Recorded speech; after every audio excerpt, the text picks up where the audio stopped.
दोस्तों नमस्कार। आइए आज के इस वीडियो में हम देखते हैं भारत का संविधान भाग 16, जिसमें है कुछ वर्गों के संबंध में विशेष उपबंध।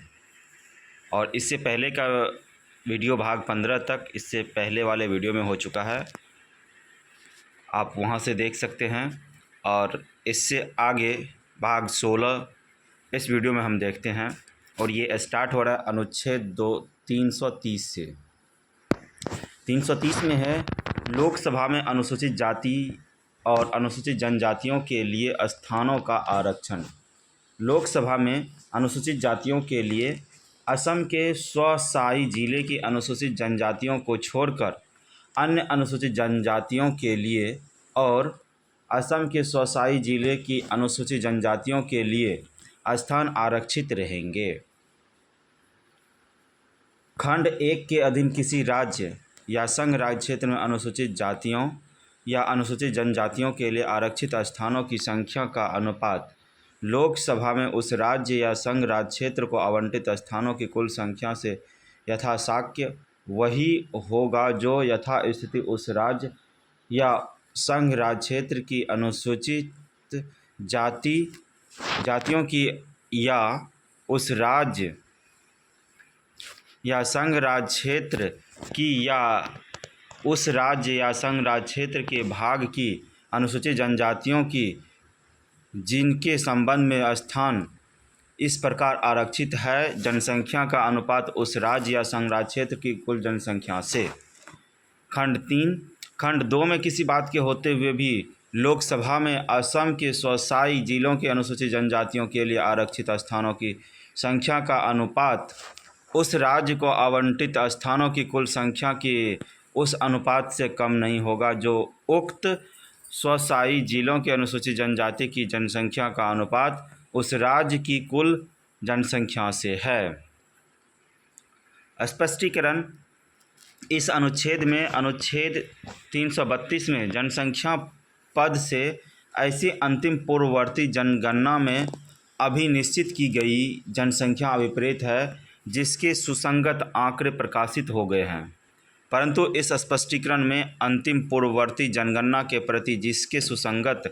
आंकड़े प्रकाशित हो गए हैं निर्देश का जब तक सन 2026 के पश्चात की गई पहली जनगणना के सुसंगत आंकड़े प्रकाशित नहीं हो जाते हैं, यह अर्थ लगाया जाएगा कि वह 2001 की जनसंख्या जनगणना के प्रति निर्देश हैं।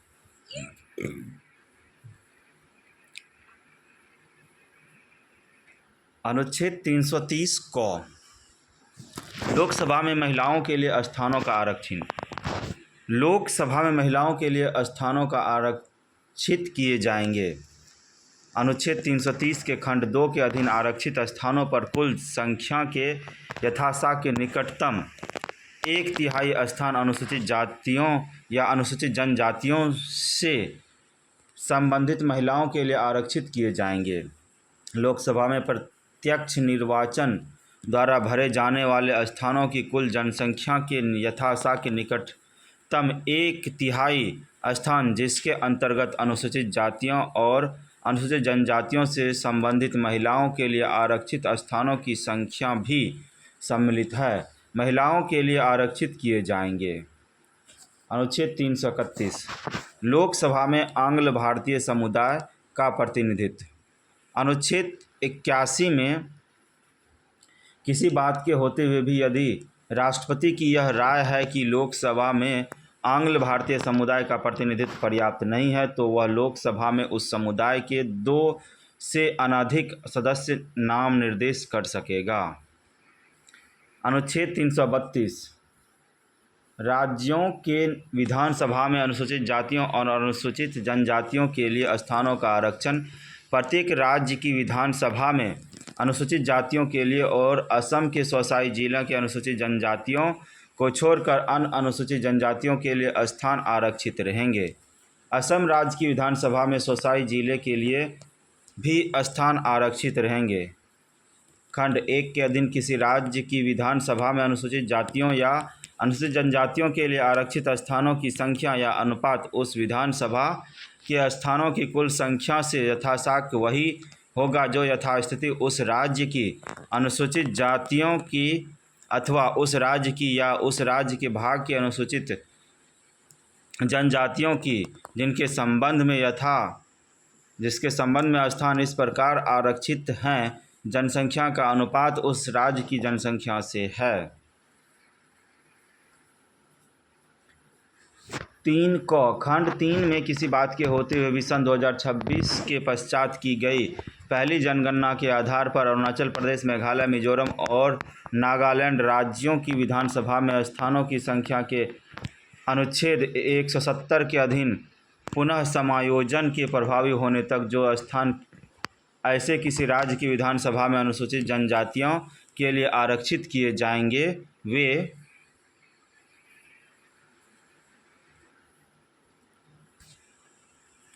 यदि संविधान 97वां संशोधन अधिनियम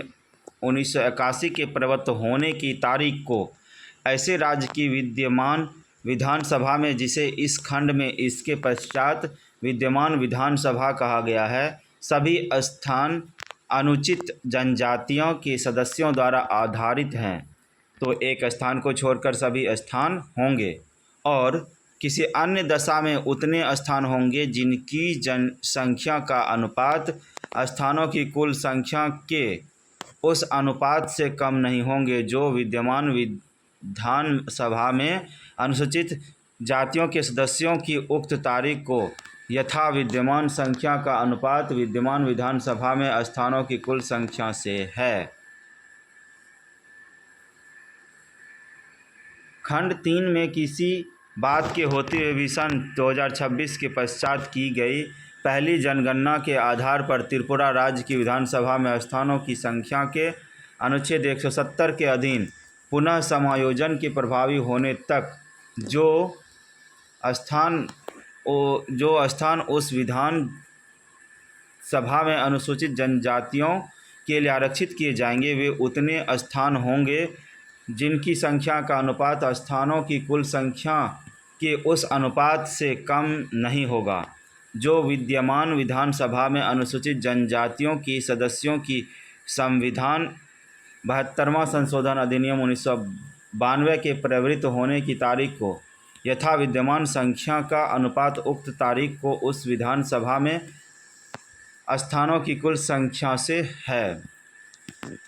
असम राज्य के विधानसभा में किसी स्वशासी जिले के लिए आरक्षित स्थानों की संख्या का अनुपात उस विधानसभा में स्थानों की कुल संख्या के उस अनुपात से कम नहीं होगा जो उस जिले की संख्या का अनुपात उस संख्या की कुल जनसंख्या से है। असम के किसी स्वशासी जिले के लिए आरक्षित स्थानों के निर्वाचन क्षेत्रों में उस जिले के बाहर कोई क्षेत्र समाविष्ट नहीं होगा। कोई व्यक्ति जो असम के राज्य स्वशासी जिले की अनुसूचित जनजाति का सदस्य नहीं है, उस राज्य की विधानसभा के लिए उस जिले के किसी निर्वाचन क्षेत्र से निर्वाचित होने का पात्र नहीं होगा, परंतु असम राज्य के विधानसभा के निर्वाचन क्षेत्रों के लिए बोडोलैंड प्रादेशिक परिषद जिस जिला में सम्मिलित निर्वाचन क्षेत्रों में अनुसूचित जनजाति और गैर अनुसूचित जनजातियों का प्रतिनिधित्व जो उस प्रकार अधिसूचित किया गया था और बोडोलैंड प्रादेशिक क्षेत्र जिस जिला के गठन से पूर्व विद्यमान था बनाए रखा जाएगा। 332 को राज्यों की विधानसभाओं में महिलाओं के लिए स्थानों का आरक्षण। प्रत्येक राज्य की विधानसभा में महिलाओं के लिए स्थान आरक्षित किए जाएंगे। अनुच्छेद 332 के खंड 3 के अधीन आरक्षित स्थानों की कुल संख्या के यथासांख्यिक निकटतम 1/3 स्थान अनुसूचित जाति या अनुसूचित जनजातियों से संबंधित महिलाओं के लिए आरक्षित किए जाएंगे। प्रत्येक राज्य की विधानसभा में प्रत्यक्ष निर्वाचन द्वारा भरे जाने वाले स्थानों की कुल संख्या के यथासांख्यिक निकटतम 1/3 स्थान जिसके अंतर्गत अनुसूचित जातियों और अनुसूचित जनजातियों से संबंधित महिलाओं के लिए स्थानों की संख्या भी सम्मिलित है, महिलाओं के लिए आरक्षित किए जाएंगे। अनुच्छेद 333 राज्यों की विधानसभाओं में आंग्ल भारतीय समुदाय का प्रतिनिधित्व। अनुच्छेद 170 में किसी बात के होते हुए भी यदि किस राज्य के राज्यपाल की यह राय है कि उस राज्य की विधानसभा में आंग्ल भारतीय समुदाय का प्रतिनिधित्व आवश्यक है और उसमें उसका प्रतिनिधित्व पर्याप्त नहीं है, तो वह उस संविधान सभा में उस समुदाय का एक सदस्य नाम निर्दिष्ट कर सकेगा। अनुच्छेद 334 स्थानों के आरक्षण और विशेष प्रतिनिधित्व का कतिपय अवधि के पश्चात न रहना।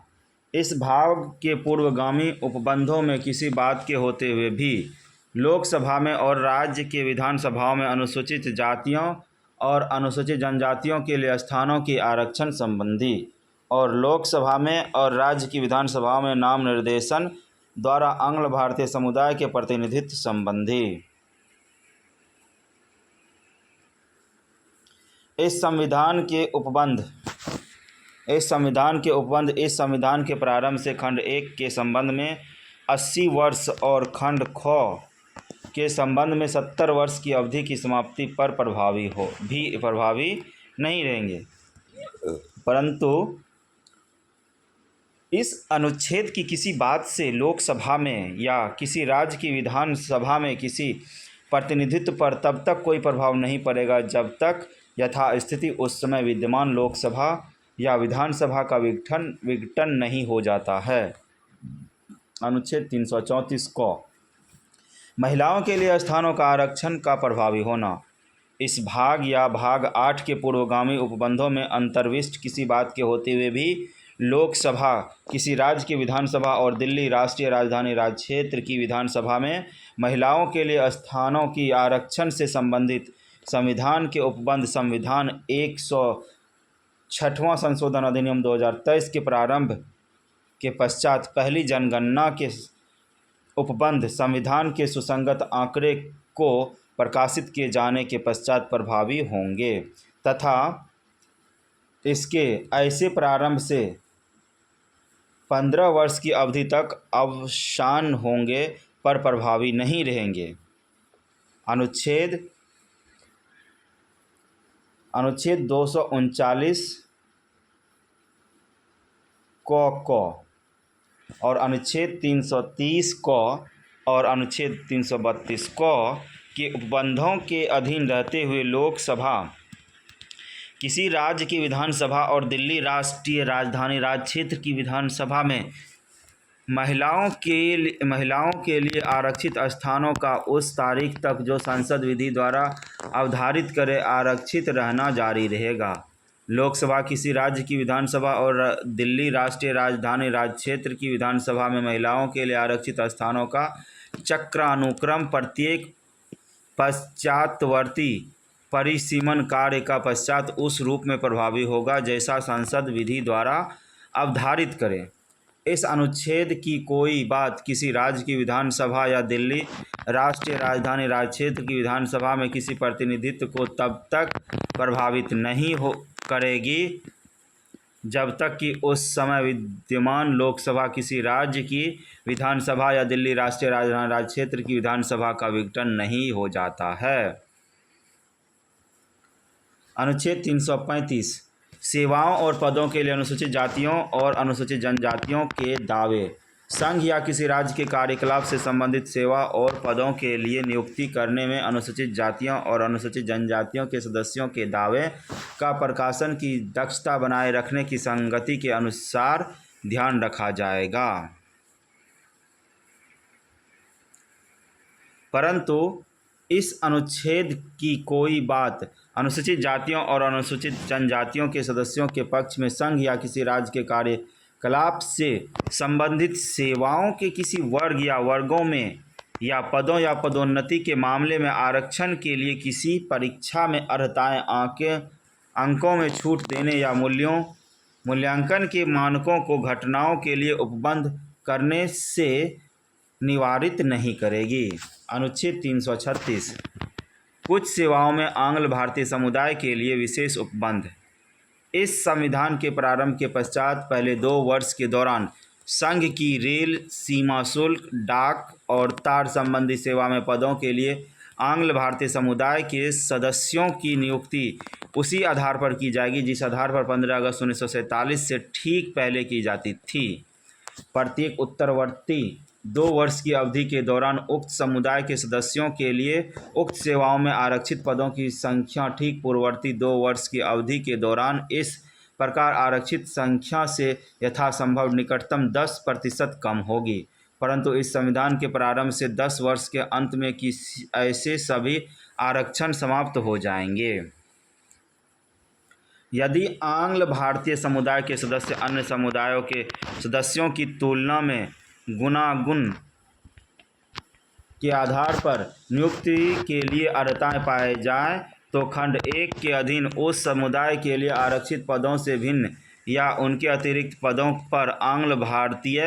समुदाय के सदस्यों की नियुक्ति को उस खंड की कोई बात वर्जित नहीं करेगी।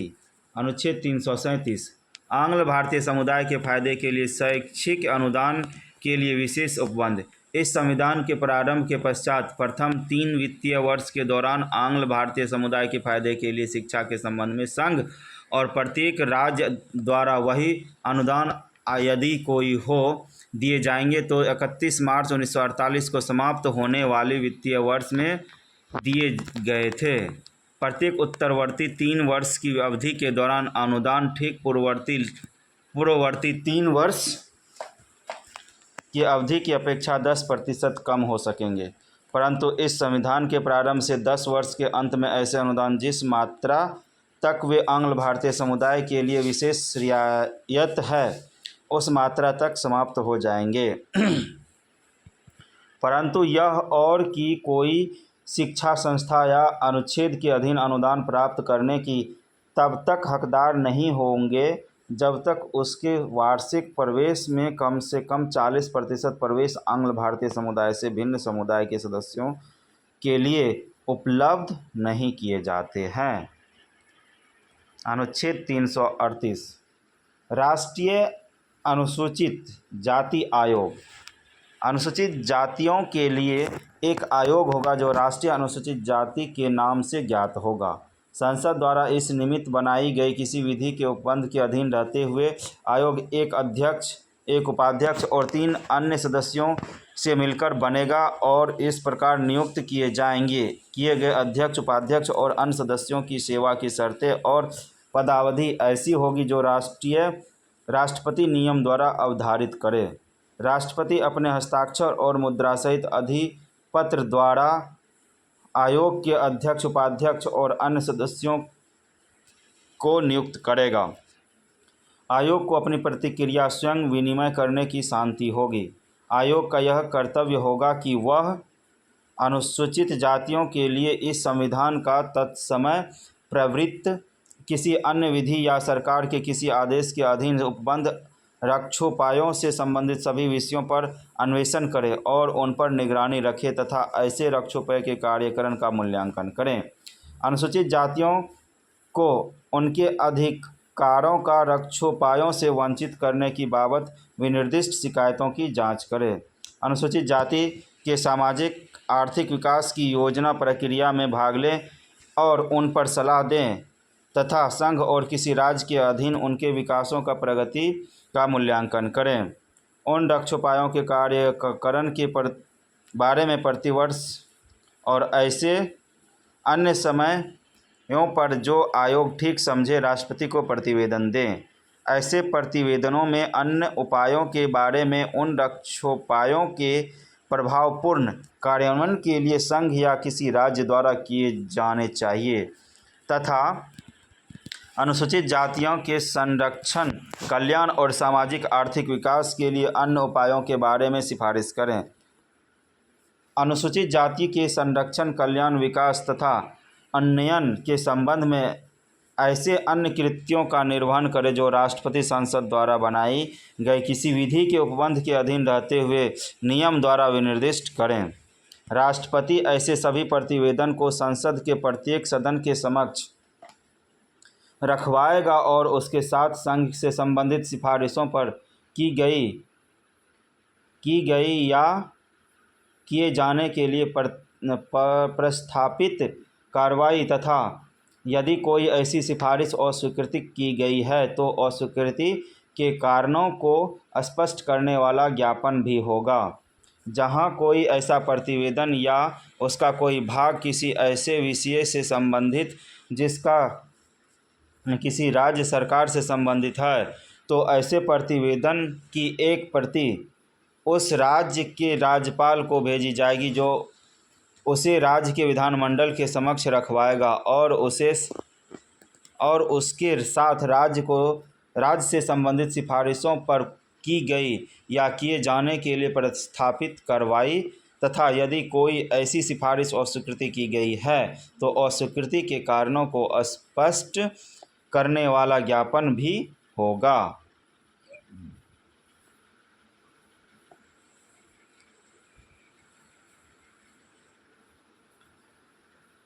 आयोग को खंड 5 के खंड क में निर्दिष्ट किसी विषय का अन्वेषण करते समय या उपखंड ख में निर्दिष्ट किसी परिवाद के बारे में जांच करते समय विशिष्टता निम्नलिखित विषयों के संबंध में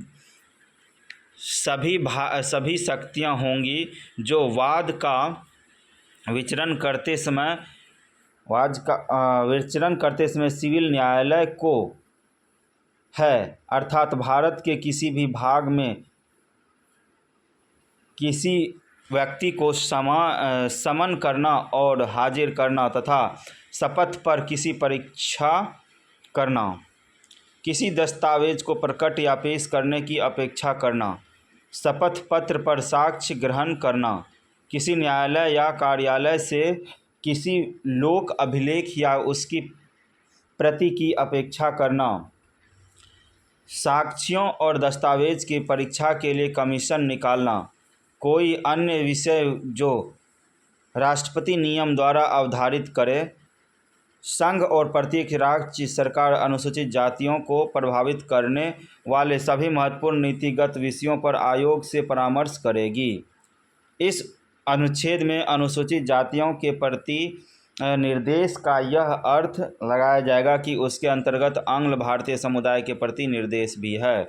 अनुच्छेद 338 को राष्ट्रीय अनुसूचित जनजाति आयोग अनुसूचित जनजातियों के लिए एक आयोग होगा जो राष्ट्रीय अनुसूचित जनजाति आयोग के नाम से ज्ञात होगा।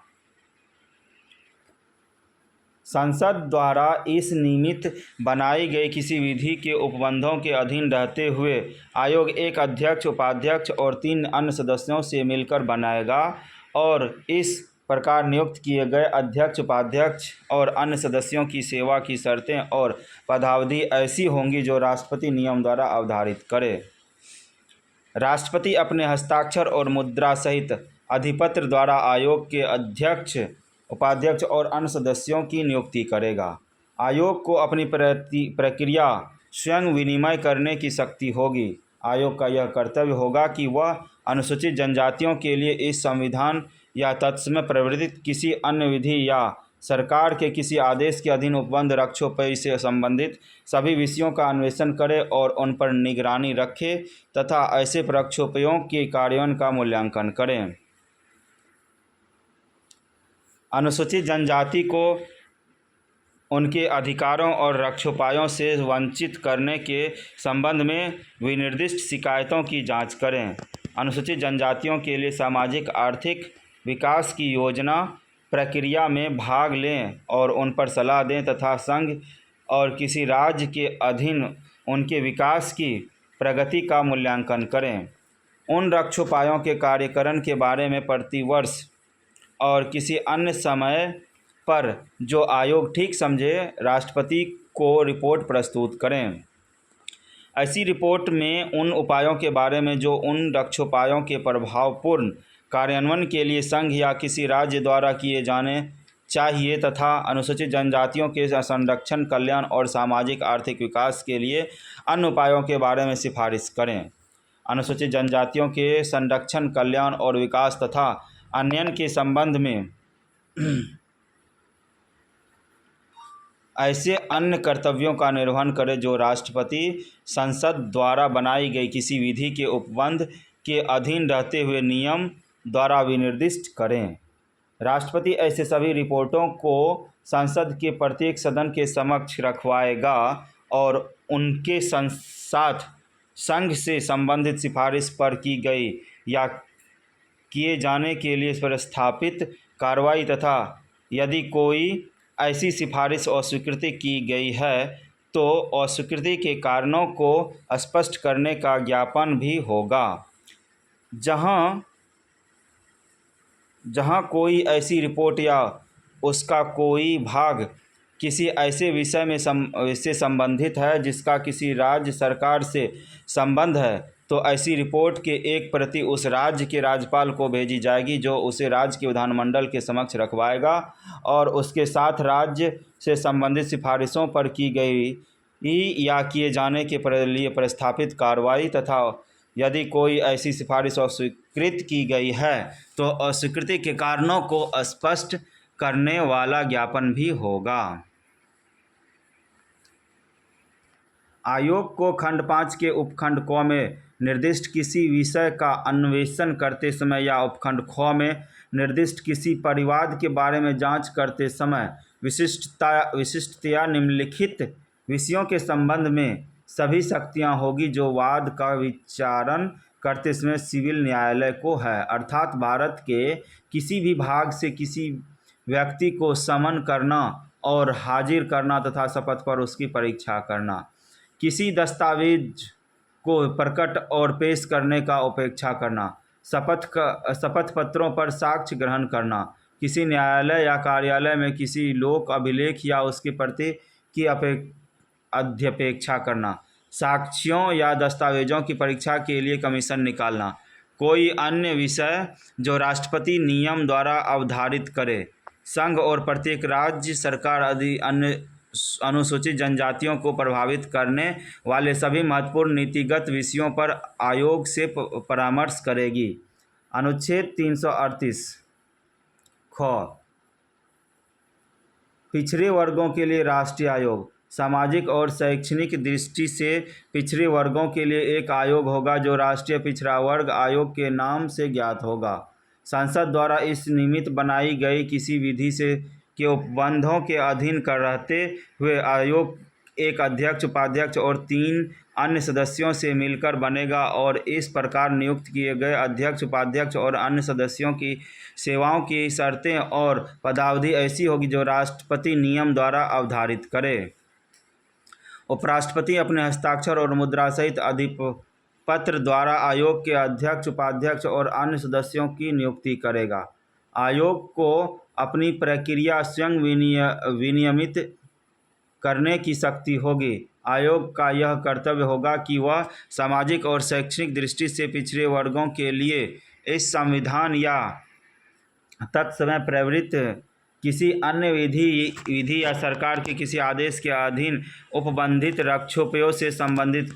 सभी विषयों का अन्वेषण करे और उन पर निगरानी रखे तथा ऐसे रक्षोपयों के कार्यकरण का मूल्यांकन करें। सामाजिक और शैक्षिक दृष्टि से पिछड़े वर्गों को उनके अधिकारों और रक्षोपयों से वंचित करने के संबंध में निर्दिष्ट शिकायतों की जांच करें। सामाजिक और शैक्षिक दृष्टि से पिछड़े वर्गों के सामाजिक आर्थिक विकास के संबंध में भाग लें और अन्य पर सलाह दें तथा संघ और किसी राज्य के अधीन उनके विकास की प्रगति का मूल्यांकन करें।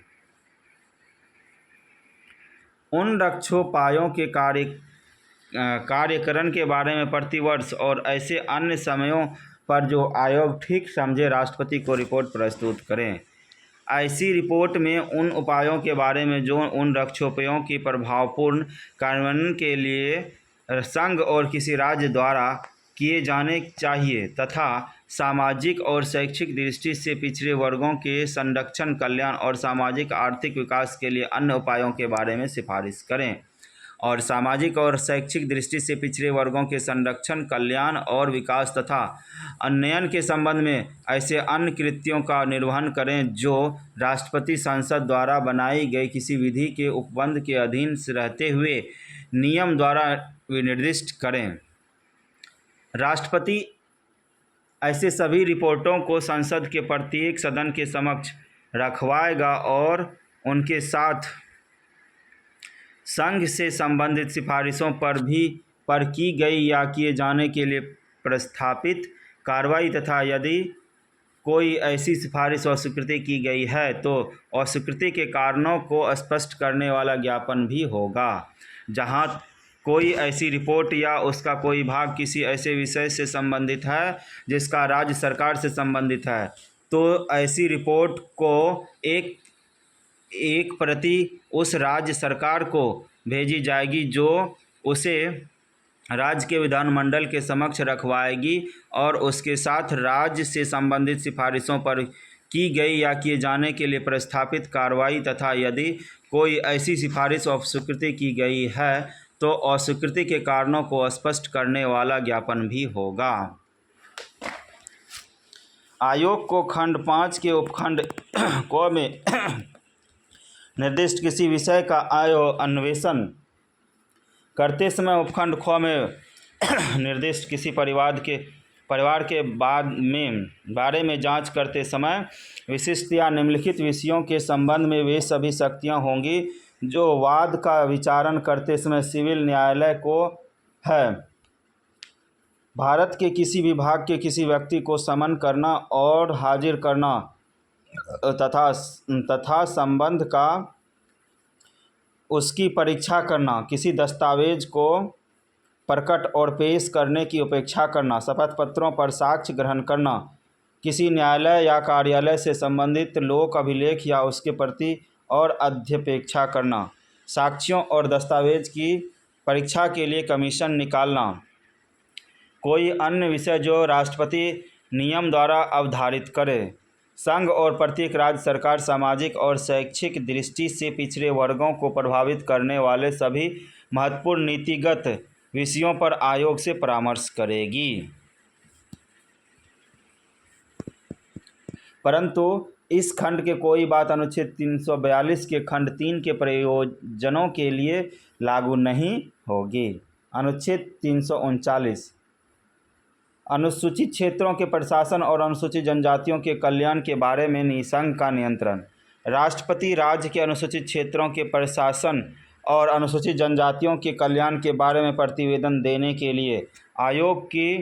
नियुक्ति आदेश द्वारा किसी भी समय कर सकेगा और इस संविधान के प्रारंभ से 10 वर्ष की समाप्ति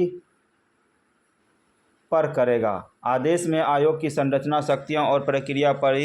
निश्चित की जा सकेगी और उसमें ऐसे आनुषंगिक या सहायक उपबंध समाविष्ट हो सकेंगे जिन्हें राष्ट्रपति आवश्यक या वांछनीय समझे। संघ की कार्यपालिका शक्ति का विस्तार किसी राज्य के ऐसे निर्देश देने तक होगा जो उस राज्य की अनुसूचित जनजातियों के कल्याण के लिए निर्देश में आवश्यक बताई गई स्कीमों के बनाने और निष्पादन के बारे में। अनुच्छेद 340 पिछड़े वर्गों की दशाओं के अन्वेषण के लिए आयोग की नियुक्ति राष्ट्रपति भारत के राज्य क्षेत्र के भीतर सामाजिक और शैक्षणिक दृष्टि से पिछड़े वर्गों की दशाओं के और जिन कठिनाइयों को वे झेल रहे हैं उनके अन्वेषण के लिए और उन कठिनाइयों को दूर करने और उनकी दशा को सुधारने के लिए संघ या किसी राज्य द्वारा जो उपाय किए जाने चाहिए उनके बारे में और उस प्रयोजन के लिए संघ या किसी राज्य द्वारा जो अनुदान किए जाने चाहिए और जिन शर्तों के अधीन वे अनुदान किए जाने चाहिए उनके बारे में सिफारिश करने के लिए आदेश द्वारा एक आयोग नियुक्त कर सकेगा जो ऐसे व्यक्तियों से मिलकर बनेगा जो वह ठीक समझे और ऐसे आयोग को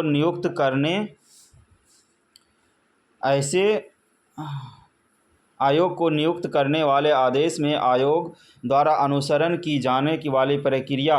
परिनिश्चित की जाएगी। इस प्रकार नियुक्त आयोग अपने ही निर्देश विषय पर अन्वेषण करेगा और राष्ट्रपति को प्रतिवेदन देगा जिसमें उसके द्वारा पाए गए तथ्य उपवर्जित किए जाएंगे और जिसमें ऐसी सिफारिशों की जाएंगी जिन्हें आयोग उचित समझे। राष्ट्रपति इस प्रकार दिए गए प्रतिवेदन की एक प्रति उस पर की गई कार्रवाई को स्पष्ट करने वाले ज्ञापन सहित संसद के प्रति सदन के समक्ष रखवाएगा। अनुच्छेद 341 अनुसूचित जातियां। राष्ट्रपति किसी राज्य या संघ राज्य क्षेत्र के संबंध में और जहां वह राज्य है वहां उसके राज्यपाल से परामर्श करने के पश्चात लोक अधिसूचना द्वारा उन जातियों, मूल वंशों या जनजातियों या अथवा जातियों, मूल वंशों या जनजातियों के भागों या उनमें के यूथों को विनिर्दिष्ट कर सकेगा जिन्हें एक संविधान के प्रयोजन के लिए यथास्थिति उस राज्य या संघ राज्य क्षेत्र के संबंध में अनुसूचित जातियां समझाया जाएगा। संसद विधि द्वारा किसी जाति, मूलवंश या जनजातियों को अथवा जाति, मूलवंश या जनजाति के भाग या उसमें के यूथ के खंड 1 के अधीन निकाली गई अधिसूचना में विनिर्दिष्ट अनुसूचित जातियों की सूची में सम्मिलित कर सकेगी या उसमें से अपवर्जित कर सकेगी, किंतु जैसा ऊपर कहा गया है उसके सिवाय उक्त खंड के अधीन निकाली गई अधिसूचना में किसी पश्चातवर्ती अधिसूचना द्वारा परिवर्तन नहीं किया जाएगा। अनुच्छेद 342 अनुसूचित जनजातियां। राष्ट्रपति किसी राज्य या संघ राज्य क्षेत्र के संबंध में और जहां वह राज्य है वहां उसके राज्यपाल से परामर्श करने के पश्चात लोक अधिसूचना द्वारा उन जनजातियों और जनजाति समुदाय अथवा जनजातियों या जनजाति समुदाय के भागों या उसमें के यूथों को विनिर्दिष्ट कर सकेगा जिन्हें इस संविधान के प्रयोजन के लिए यथास्थिति उस राज्य या संघ राज्य क्षेत्र के संबंध में अनुसूचित जनजाति समझा जाएगा। संसद विधि द्वारा किसी राज्य, किसी जनजाति या जनजाति समुदाय को अथवा किसी जनजाति या जनजाति समुदाय के भाग या उसमें के यूथ को खंड 1 के अधीन निकाली गई अधिसूचना में विनिर्दिष्ट अनुसूचित जनजातियों की सूची में सम्मिलित कर सकेगी या उसमें से उपवर्जित कर सकेगी, किंतु जैसा ऊपर कहा गया है उसके सिवाय उक्त खंड के अधीन निकाली गई अधिसूचना के किसी पश्चातवर्ती अधिसूचना द्वारा परिवर्तन नहीं किया जाएगा। अनुच्छेद 342 को सामाजिक और शैक्षिक दृष्टि से पिछड़े वर्ग। राष्ट्रपति किसी राज्य या संघ राज्य क्षेत्र के संबंध में और जहां वह राज्य है वहां उसके राज्यपाल से परामर्श करने के पश्चात लोक अधिसूचना द्वारा केंद्रीय सूची में सामाजिक और शैक्षिक दृष्टि से ऐसे पिछड़े वर्ग को विनिर्दिष्ट कर सकेगा जिन्हें केंद्रीय सरकार के प्रयोजन के लिए यथास्थिति उस राज्य या संघ राज्य क्षेत्र के संबंध में सामाजिक और शैक्षिक दृष्टि से पिछड़ा वर्ग समझा जाएगा। संसद विधि द्वारा किसी सामाजिक और शैक्षिक दृष्टि से पिछड़े वर्ग को खंड 1 के अधीन निकाली गई अधिसूचना में विनिर्दिष्ट सामाजिक और शैक्षिक दृष्टि से पिछड़े वर्ग के केंद्रीय सूची में सम्मिलित कर सकेगी या उसमें से अपवर्जित कर सकेगी, किंतु जैसा ऊपर कहा गया है उसके सिवाय उक्त खंड के अधीन निकाली गई अधिसूचना में किसी पश्चातवर्ती अधिसूचना द्वारा परिवर्तन नहीं किया जाएगा। स्पष्टीकरण। खंड 1 और खंड 2 के प्रयोजन के लिए केंद्रीय सूची अभिव्यक्ति से केंद्रीय सरकार द्वारा और उसके लिए सामाजिक शैक्षिक दृष्टि से पिछड़े वर्ग की तैयार की गई रखी गई सूची अभिप्रेत है। खंड 1 और खंड 2 में अंतर्विष्ट किसी बात के होते हुए भी प्रत्येक राज्य या संघ राज्य क्षेत्र विधि द्वारा अपने स्वयं के प्रयोजन के लिए सामाजिक और शैक्षिक दृष्टि से पिछले वर्गों की एक सूची तैयार कर सकेगा और रख सकेगा जिसमें प्रविष्टियां केंद्रीय सूची से भिन्न हो सकेगी। दोस्तों इस वीडियो में इतना ही। ये भाग 16 कंप्लीट हो गया है। अगर आपको यह वीडियो अच्छा लगा तो चैनल को सब्सक्राइब कर दें और वीडियो लाइक कर दें ताकि आपको अगली वीडियो का नोटिफिकेशन मिल जाए। Thank you for watching.